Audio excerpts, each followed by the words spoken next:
Supreme court बार इंतखाबात आसमा Jahangir group के शहजाद शौकत सदर मुंतखब हो गए हैं, जबकि आसमा जहांगीर ग्रुप के शहजाद शौकत ने हामिद खान ग्रुप के अब्दुल कदूस को शिकस्त दे दी है। जबकि शहजाद शौकत की कामयाबी पर वकला बरादरी की जानिब से जश्न मनाया जा रहा है। सुप्रीम कोर्ट बार के इंतखाबात थे आज ये, और आसमा जहांगीर ग्रुप के हिस्से में ये जीत आई है। उनके शहजाद शौकत जो कि सदर के उम्मीदवार थे वह मुंतखब हो गए हैं। आसमा जहांगीर ग्रुप के शहजाद शौकत ने हामिद खान ग्रुप के अब्दुल कदूस को शिकस्त दे दी है। तफसीला जान लेते हैं, लाहौर से हमारे नुमाइंदे मोहम्मद अशफाक हमारे साथ मौजूद हैं। अशफाक, बताइएगा। जी बिल्कुल, आसमा जहांगीर ग्रुप के सदारती उम्मीदवार शहजाद शौकत भारी अक्सरियत से कामयाब हो गए हैं। Shahzad Shaukat supreme court bar association के सदर मुंतखब हो गए हैं। ये गैर खत्मी गैर सरकारी नताइज हैं। इस हवाले से लाहौर के जो नताइज सामने आए हैं, लाहौर से 153 वोटों की लीड हासिल की है, जबकि मजमूई तौर पर पूरे मुल्क से शहजाद शौकत सदर सुप्रीम कोर्ट बार एसोसिएशन मुंतखब हो चुके हैं। इस वक्त आप देख सकते हैं कि वकला की बड़ी तादाद यहाँ पर मौजूद है, और इस हवाले से आजम नज़ीर ताड़र, एहसन भून और दीगर जो उनके नुमाइंदे हैं वो यहाँ पर मौजूद हैं। एहसन शराफत यहाँ पर मौजूद हैं जो कि ये सारा रिजल्ट कलेक्ट कर रहे थे। एहसन साहब, क्या नताइज आए हैं पूरे मुल्क से? भाईजान अल्हम्दुलिल्लाह, जो इंडिपेंडेंट ग्रुप है आसमा जहांगीर के जो असल वारिस हैं उन्होंने अच्छे तरीके से कैंपेन की। हमारे जो CNC हैं जनाब मोहम्मद एहसन भून साहब, और ग्रुप के जो रूह रवां हैं जनाब आजम नज़ीर तारड़ साहब, उनके ज़ेर क़यादत हमने किया, और अल्हम्दुलिल्लाह हमारे प्रेसिडेंट ने मुल्क भर में 316 वोट की लीड जो है वो हासिल करके एक कामयाबी हासिल की है। बिल्कुल जी, मजमूई तौर पर 316 वोटों से शहजाद शौकत ने मियाँ अब्दुल कदूस जो कि हामिद खान ग्रुप के सदारती उम्मीदवार हैं उनको शिकस्त दे दी है, और सदर सुप्रीम कोर्ट बार एसोसिएशन मुंतखब हो गए हैं। इस मरतबा का जो इलेक्शन था वो टफ इस वजह से था कि आसमा जहांगीर ग्रुप के सरबराह एहसन भून और आजम नज़ीर ताड़र को जो उनके करीबी साथी थे वो भी छोड़ चुके थे, ग्रुप में दरार डाल दी गई थी। इसके बावजूद आजम नज़ीर ताड़र और एहसन भून और उनका जो ग्रुप था उन्होंने मेहनत की, जिसके बाद आज आपने नताइज देखे कि आसमा जहांगीर ग्रुप के सदारती उम्मीदवार शहजाद शौकत ने 316 वोटों से मुखालिफ उम्मीदवार जो कि हामिद खान ग्रुप से उनका ताल्लुक था, सदारती उम्मीदवार मियाँ अब्दुल कदूस को शिकस्त देकर शहजाद शौकत सदर सुप्रीम कोर्ट बार एसोसिएशन मुंतखब हो गए हैं। ये सुप्रीम कोर्ट लाहौर डिस्ट्रिक्ट का दाखिली रास्ता है, जहां से मैं आपको दिखाऊंगा कि आजम नज़ीर ताड़र, एहसन भून और उनके जो बड़े तादाद में जो वकला हैं वो यहाँ पर मौजूद हैं। आजम नज़ीर ताड़र जश्न का समा है। अशफाक अपडेट कर रहे थे, आपका बहुत शुक्रिया। मुस्लिम लीग नून के रहनुमा एहसन इकबाल कहते हैं कि मुल्क में फौरी इंतखाबात होने चाहिए। उम्मीद है इलेक्शन जनवरी के आखिरी हफ्ते में होंगे। मुआशी गर्दाब से निकलने के लिए इंतखाबात बहुत ज़रूरी हैं। उनकी जानिब से मजीद कहा गया है कि मुल्क में जमहूरियत की हुक्मरानी देखना चाहते हैं। मुल्क को दरपेश मसाइल के हल के लिए मजबूत हुकूमत दरकार है। जो नाइंसाफ़ी नवाज शरीफ के साथ 2017 में हुई उसका अजाला होना चाहिए। हम समझते हैं कि पाकिस्तान को फौरी इंतखाबात की ज़रूरत है, चूँकि हम इस मुआशी गर्दाब से उस वक्त तक नहीं निकल सकते जब तक कि एक मुस्तहकम नुमाइंदा हुकूमत 5 साल के मैंडेट के साथ बरसर इक़्तिदार नहीं आएगी। चूँकि जो इस्लाहात पाकिस्तान को दरकार हैं उन्हें करने के लिए एक नुमाइंदा और मुस्तहकम हुकूमत की ज़रूरत है। इसी तरह जो मुल्की और बैरूनी सरमायाकार हैं वो भी इंतखाबात के इंतज़ार की वजह से होल्ड पर होते हैं। तो इसलिए मुल्क का तकाजा है कि फौरी तौर पे आइन की रोशनी में इंतखाबात हों। इलेक्शन कमीशन ने जनवरी के आखिरी हफ्ते में उनका ऐलान कर रखा है, और हम समझते हैं कि इंशाअल्लाह जनवरी के आखिरी हफ्ते में इंतखाबात होंगे, जिस तारीख़ का भी हतमी ऐलान इलेक्शन कमीशन करेगा। जनाब नवाज शरीफ साहब को 2017 में जब साजिश के ज़रिए उनके मनसब से जुदा किया गया, उस साजिश ने वज़ारत उज़्मा के मनसब से तो उन्हें जुदा कर दिया, लेकिन पाकिस्तान के अवाम के दिलों से वो साजिश जुदा। अवामी मुस्लिम लीग के सरबराह शेख रशीद अहमद ने राशिद शफीक को अपना जानशीन मुकर्रर कर दिया है। शेख रशीद ये कहते हैं कि जो मेरा सियासी फ़ैसला होगा वही फ़ैसला राशिद रफ़ीक का होगा। हम अजीम फ़ौज के साथ हैं। दोनों 9 मई के वाक़यात की मज़म्मत करते हैं। शफीक को मैं लवारस आदमी हूँ, अपना बेटा डिक्लेयर करता हूँ और जो मेरा सियासी फैसला है वही राशिद शफीक का सियासी फैसला है। राशिद शफीक मेरे साथ शाना बशाना खड़ा है और हम अजीम फौज के साथ हैं और हम 9 मई के वाक़े की दोनों बाप बेटा मजम्मत करते हैं और मैं ये वाज़े ऐलान इसलिए कर रहा हूँ कि कोई गलतफहमी ना पैदा हो, क्योंकि मैं दोनों नशिस्तों से कलम दवात के निशान पर इलेक्शन लड़ रहा हूँ और राशिद शफीक इसका एक। साबिक वफाकी वज़ीर असद उमर कहते हैं कि पाकिस्तान तहरीक इंसाफ के साथ खड़ा हूँ। पहले भी इस्तेहकाम पाकिस्तान पार्टी में शमूलियत की दावत दी गई थी। उनकी सियासत उन्हें बेस्ट ऑफ लक कहूँगा। वो इंसदादी दहशतगर्दी अदालत के बाहर मीडिया से गुफ्तगू कर रहे थे। के साथ हूँ, मेरी दावत भी पहले भी दी गई थी, बिल्कुल दी गई थी, लेकिन उनकी सियासत में बेस्ट ऑफ लक है के साथ हूँ। मेरी दावत भी पहले भी दी गई थी, बिल्कुल दी गई थी, लेकिन उनकी सियासत में बेस्ट। रहनुमा पीटीआई असद उमर को पंजाब हुकूमत की JIT ने तलब कर लिया है। JIT ने असद उमर को 1 नवंबर को दोपहर 4 बजे तलब किया है, जबकि असद उमर को DIG इन्वेस्टिगेशन ऑफिस लाहौर में तलब किया गया है। असद उमर को लाहौर में दर्ज मुकदमात में तलब किया गया है। असद उमर को लाहौर में दर्ज मुख्तलिफ मुकदमात में तलब किया गया है। आपको इस हवाले से अपडेट करते चलें कि असद उमर को अब अदालत ने तलब कर लिया है। आगे बढ़ते हुए आपको बताएं कि इसराइल का हमास के 600 ठिकानों को निशाना बनाने का दावा सामने आया है। अल-कुद्स हॉस्पिटल के इतराफ में शदीद बमबारी हुई है, जबकि गजा में कैंसर का वाहिद हॉस्पिटल मुकम्मल तौर पर तबाह हो चुका है। इसराइली बमबारी से शहीद फ़लस्तीनियों की तादाद 9000 से ज़ायद हो गई है, जबकि 3600 से ज़ायद बच्चे, 1800 से ज़ायद ख़वातीन शामिल हैं। वहशियाना बमबारी में 23000 से ज़ायद फ़लस्तीनी ज़ख्मी हो चुके हैं। तफसीलात के मुताबिक 1000 बच्चों के मलबे तले दबे होने का खदशा भी जाहिर किया जा रहा है।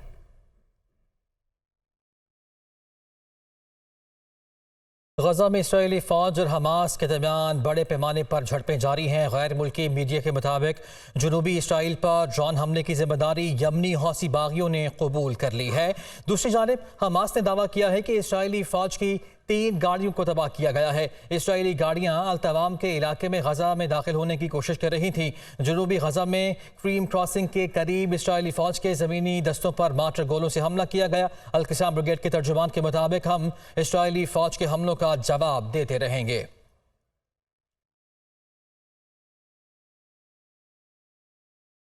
और रूसी सदर व्लादिमीर पुतिन अमेरिका पर फट पड़े। साफ कह दिया कि फ़लस्तीनियों के कत्लेआम के पीछे अमेरिकी हुक्मरान हैं। अमेरिका मशरिक़ वस्ता, यूक्रेन, इराक और शाम में भी यही कुछ करता रहा है। अमेरिका दिन भर में अफरा तफरी चाहता है, ऐसा कहा गया है रूसी सदर ने। रूसी सदर ने कहा कि हम यूक्रेन में भी अमेरिकियों से लड़ रहे हैं। अमेरिका दुनिया में कायम अमन का सबसे बड़ा दुश्मन है। अमेरिका ने हमेशा तरक्की पजीर ममालिक को बदनाम करने की कोशिश की है और साथ ही साथ गजा की पट्टी में फौरी जंगबंदी पर इसरार करने वाले ममालिक पर भी अमेरिका दबाव डाल रहा है। निगरान वज़ीर-ए-आज़म अनवारुल हक काकर का कहना है कि रजिस्टर्ड अफ़गान मुहाजिरीन को वापस नहीं भेज रहे हैं। गैर कानूनी मुक़ीम तारकीन वतन को अपने ममालिक में भेजा जा रहा है। बहुत से लोग बगैर किसी दस्तावेज़ात के कई सालों से रिहाइश पजीर हैं। ये लोग वापस जाएँ और कानूनी तौर पर वापस आएँ। किसी की इमलाक पर कब्जा करना या हथियाना हमारा मकसद नहीं। इंतखाबात की तारीख इलेक्शन कमीशन ही देगा। उनकी जानिब से मज़ीद क्या कहा गया आप भी देखिए। जो विदाउट डॉक्यूमेंटेशन यहाँ पर साल हाँ साल से या कारोबार कर रहे हैं या रिहाइश इख्तियार की हुई है, लेकिन वो हमारे सिस्टम में उनकी विजिबिलिटी नहीं है। ये वो टारगेट ग्रुप है जिनको हमने ये टाइम दिया था और उनको कहा था कि ये वापस जाएं। बैन नहीं लगान लिया कि ये आज के बाद ता क़यामत वापस पाकिस्तान नहीं आ सकेगी। ये अपने ममालिक जाएँ, वहाँ पर अपने डॉक्यूमेंट्स, ट्रैवल डॉक्यूमेंट्स अपनी रियासतों से इशू करवाएँ। हमारा जो मिशन है वहाँ से वीज़े लगवाएं। जिस हैसियत में भी वापस आना चाहते हैं हम उसको फैसिलिटेट करेंगे। हम एक रेगुलेटेड मूवमेंट चाहते हैं। जहाँ तक लोगों की अमलाक हैं या लॉफुल बिजनेसेस हैं, उनके क्लेम्स जो है ना, ये सिविल क्लेम्स हैं। हम कोई गासिब रियासत के तौर पे नहीं है कि किसी के अमलाक पे कब्जे कर ले। कि जितना आप बेचैन हैं वोट कास्ट करने के लिए, उतना मैं भी हूँ। I also want to cast that vote and get a mandated and elected government. आइन के अंदर सिर्फ और सिर्फ एक दिन इलेक्शन का डेट होना पूरे का पूरा आइन नहीं, आइन के और बहुत सारे पहलू हैं। ये बहुत ज़्यादा मुनासिब ना हो कि हम उन्हें कहें कि बताओ जी किस तारीख को कर रहे हो। अभी तक इलेक्शन कमीशन ऑफ पाकिस्तान ने पीटीआई पे बतौर सियासी जमात किसी किस्म की कोई पाबंदी नहीं लगाई है, तो निगरान हुकूमत कैसे एक ऐसा अमल कर सकती है जो कि गैर कानूनी और गैर आईनी हो? सवाल ही नहीं। गैर कानूनी मुकीम गैर मुल्कियों की डेडलाइन का आज आखिरी रोज़ है। गैर कानूनी मुकीम गैर मुल्कियों के खिलाफ कल से ऑपरेशन शुरू होने जा रहा है। सरफराज बुगटी की जानिब से ये कहा गया है कि कल से गैर कानूनी मुकीम गैर मुल्कियों को कैंपों में भेजकर 2 नवंबर से वापस भेजा जाएगा, जबकि पाकिस्तान वाहिद मुल्क है जिसने लंबे अरसे तक गैर मुल्कियों की मेहमान नवाजी की है। नवंबर एक डेडलाइन थी इलीगल एलियंस के लिए, दैट इज़ टुमारो। कल तक उनके वॉलंटियर रिटर्न का डेट है और फ्रॉम 2 ऑनवर्ड हमारा ज़ाहिर है ये बड़ा लेंथी ग्रेजुअल ऑपरेशन जो है वो स्टार्ट होने जा रहा है। देखें, पाकिस्तान दुनिया का वाहिद मुल्क है जिसने सबसे ज़्यादा रेफ्यूजीज़ की इतने बड़े अरसे तक उनकी मेहमान नवाजी की है। आज भी जो रेफ्यूजीज़ हैं जिनका रेफ्यूजी स्टेटस है वो हमारे प्लान ए का हिस्सा नहीं है। कोई भी एक रेफ्यूजी को हम यहाँ से पाकिस्तान से डिपोर्ट नहीं कर रहे हैं। ये वो लोग जाएंगे पाकिस्तान से जो कम्प्लीटली इलीगल हैं। और इसी मामले पर निगरान वफाकी वज़ीर तवानाई मोहम्मद अली कहते हैं कि गैस की कीमतें ना बढ़ाते तो 400 अरब रुपए का नुकसान होता। 57% घरेलू सारिफीन का टैरिफ नहीं बढ़ाया। ओगरा की जो रिक्वायरमेंट है वो इस साल की है 697 अरब।